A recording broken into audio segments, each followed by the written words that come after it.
Boa tarde a todos e venho aqui mais uma vez falar-vos agora sobre os dispositivos médicos e o controle de infecção.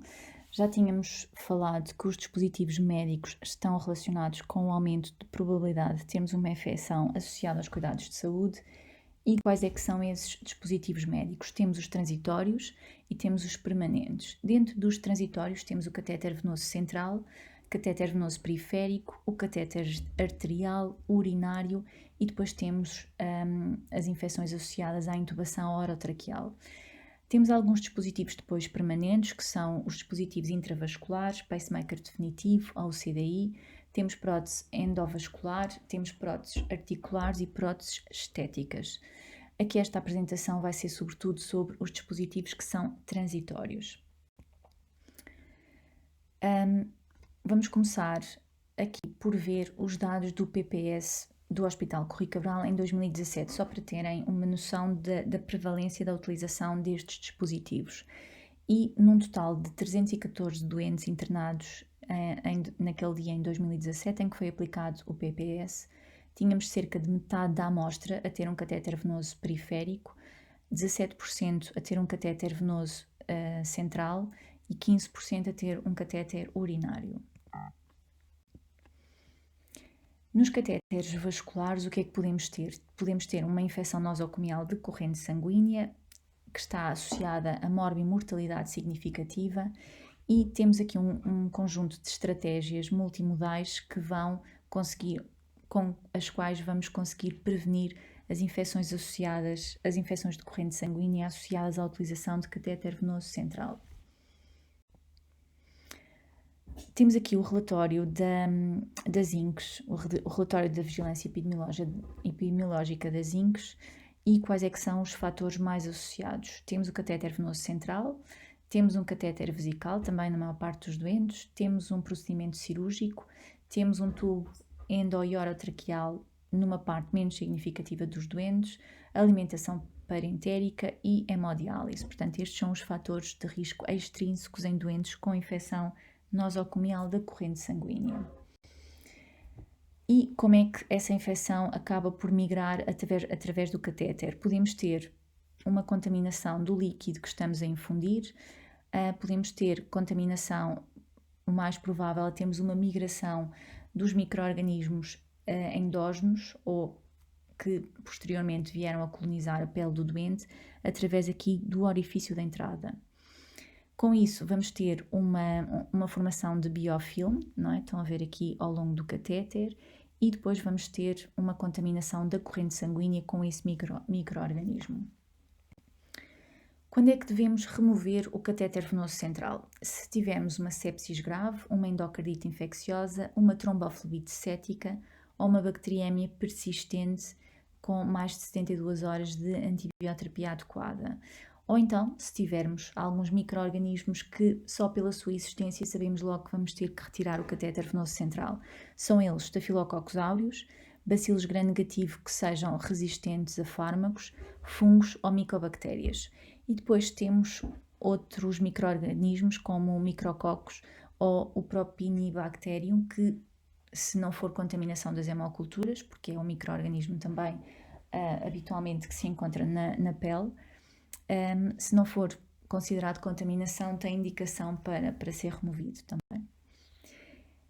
E temos aqui a norma da DGS que estabelece os fechos de intervenção para prevenção da infecção associada a catéter venoso central. E o que é que nós temos? Temos um conjunto de intervenções, ou seja, de guias para colocar um catéter venoso central. Primeiro que tudo é sempre avaliar a necessidade da colocação, ou seja, é mesmo preciso. Depois de definirmos que realmente precisamos de um catéter, devemos escolher o menor número de lúmenes possível. Devemos fazer uma preparação pré-cirúrgica das mãos e precauções de barreira máximas, ou seja, a utilização de bata, luvas estéreis, touca e máscara, a serem usadas pelo operador e pelos ajudantes e por todos os circundantes num raio de 2 metros. Depois devemos desinfetar a pele do doente com clorohexidina a 2% em álcool para desinfecção cutânea. Devemos ter um campo cirúrgico que cubra a totalidade do doente. Devemos evitar o acesso femoral, porque é aquele que está mais associado à infecção de catéter, e depois devemos ter uma técnica ascética para a realização de penso, ou seja, usar máscara, luvas esterilizadas e campo para suporte material e, novamente, utilizar clorohexidina a 2% em álcool para a realização do penso. E depois temos aqui um conjunto de intervenções para manter o catéter venoso central. E, mais importante, assim como na colocação, é avaliar diariamente a necessidade de manter o catéter venoso central. Depois, fazer uma higiene das mãos com água e sabão, seguido de fricção com solução antisséptica de base alcoólica. Descontaminar as conexões com clorohexidina a 2% em álcool ou álcool a 70% antes de manusear. Mudar o penso com a periodicidade adequada, usando técnica ascética, como já tínhamos falado na colocação. Garantir que o orifício de inserção está limpo e sem sangue. Já vimos que um dos principais mecanismos era a migração dos micro-organismos através do orifício de inserção. Usar máscara, luvas esterilizadas e campo esterilizado. Mudar o penso 48 horas após a sua realização, se for um penso com compressa. E mudar 7 dias após, se for um penso transparente. Aqui ia-vos falar de um exemplo de sucesso. E qual é que é esse exemplo de sucesso? É o programa Michigan Keystone, que incluiu, é um programa que foi realizado nos Estados Unidos da América, incluiu 103 unidades de cuidados intensivos no estado de Michigan e partiram de uma taxa de infecção nosocomial de corrente sanguínea de 7,7 por 1000 dias de catéter venoso central e passaram para 1,4 nos 18 meses de follow-up. Portanto, estão a ver, isto foi uma redução sustentada após 3 anos. E que intervenção foi essa? Este colega nosso, que é o Pronovost, considerado um dos génios de controle de infecção, teve uma ideia, ou seja, aplicou o conceito de checklist que os pilotos fazem antes de partir, não é? Ver se está tudo a ser cumprido, e aplicou aqui à colocação do catéter venoso central. Ou seja, fez um programa de formação do pessoal de saúde e o que é que elas tinham que fazer? As enfermeiras estavam a observar a colocação de catéter venoso central e iam ver se foi feita uma adequada preparação, ou seja, uma adequada higiene das mãos. Depois iam ver também se foi usada clorohexidina para a preparação da pele, se o médico estava a usar precauções completas para a inserção do catéter venoso central, se estava a escolher uma via subclávia, é a via preferida, e lá está a remover todos os catéteres que não eram necessários. E através desta checklist, lá está, ele deu às enfermeiras esse poder de estar a verificar a checklist quando os médicos estavam a colocar, e a adesão a essa checklist conseguiu diminuir então a probabilidade de termos uma infecção de corrente sanguínea associada à colocação de catéter venoso central. A seguir, no Reino Unido, tivemos um programa que se chamou Matching Michigan, ou seja, aquilo foi uma coisa com tanto sucesso que eles quiseram fazer outra que conseguisse igualar, e tinham também aqui um conjunto de intervenções técnicas para reduzir a infecção associada ao catéter venoso central. E é mais ou menos o mesmo, e é mais ou menos o que a nossa DGS diz, portanto, o nosso fecho de intervenção de colocação de catéter venoso central. E este programa Matching Michigan conseguiu 60% de redução de infecção de corrente sanguínea nas UCIs do Reino Unido. Eles na altura acharam que a diminuição podia não estar só relacionada com a melhoria, só relacionada com aquela intervenção, mas também podia estar relacionada com a melhoria global na adesão às precauções básicas de controle de infecção. E isso acontece muito, ou seja, elas sentem-se observadas naquela intervenção, então melhoram todas as outras, não é? Como dá aquela ideia de as pessoas estão a ser observadas. Em Portugal tivemos um projeto parecido da Gulbenkian e foi o projeto Stop Infecção Hospitalar. Conseguiu algumas coisas. Esta é a percentagem de adesão à bundle de inserção do catéter venoso central, e estão a ver aqui valores perto dos 100%, portanto 95%. A percentagem de adesão à bundle de manutenção de catéter venoso central, e depois temos aqui uma diminuição de 56% na incidência de infecção de corrente sanguínea relacionada com o CVC por 1000 dias de utilização.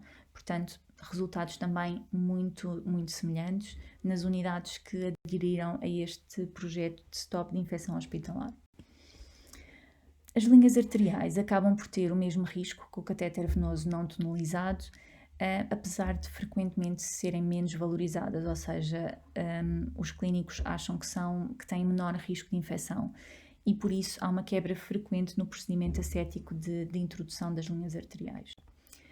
Os catéteres de hemodiálise são tonalizados e com isso têm menor risco de infecção, devem ser removidos se estiverem colonizados ou infectados por estafiloáureos, pseudomonas ou cândida, ou então se tivermos uma infecção metastática, uma febre persistente ou uma bacteriémia com mais de 72 horas de tratamento.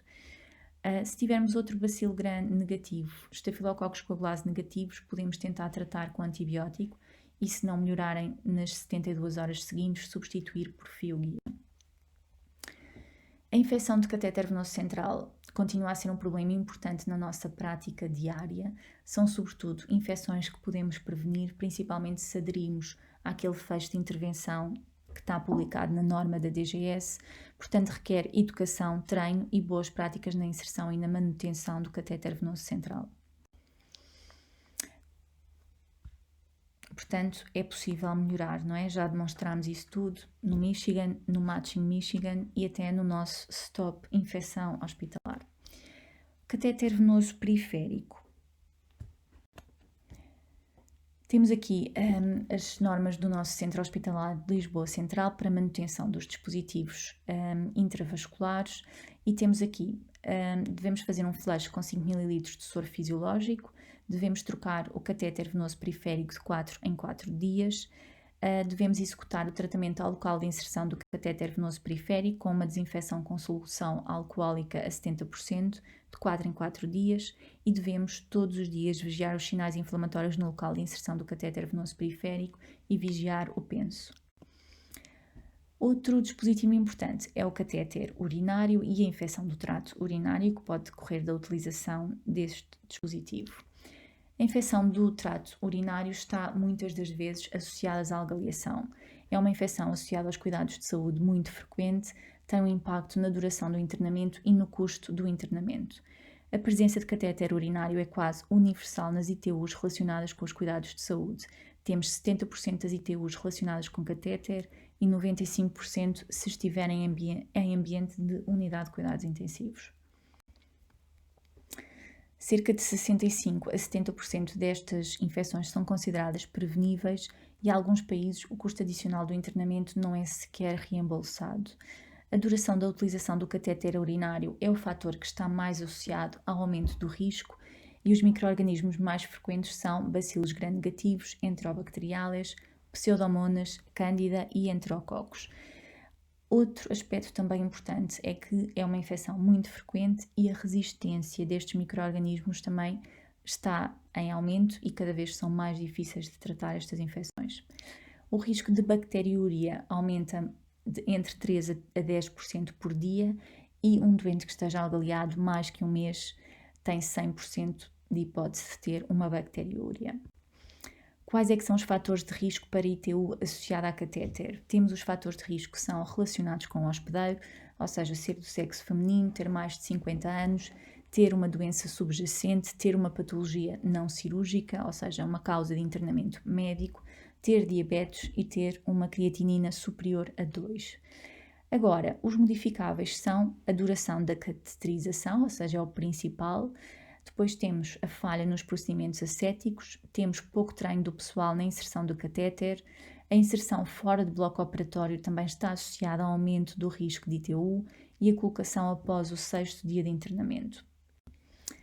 Patogênese é geralmente por micro-organismos endógenos que colonizam o períneo e o trato gastrointestinal, sobretudo por via ascendente, 2/3 através de migração pelo biofilme na porção externa da tubuladura e 1/3 por contaminação do sistema intraluminal por fonte externa.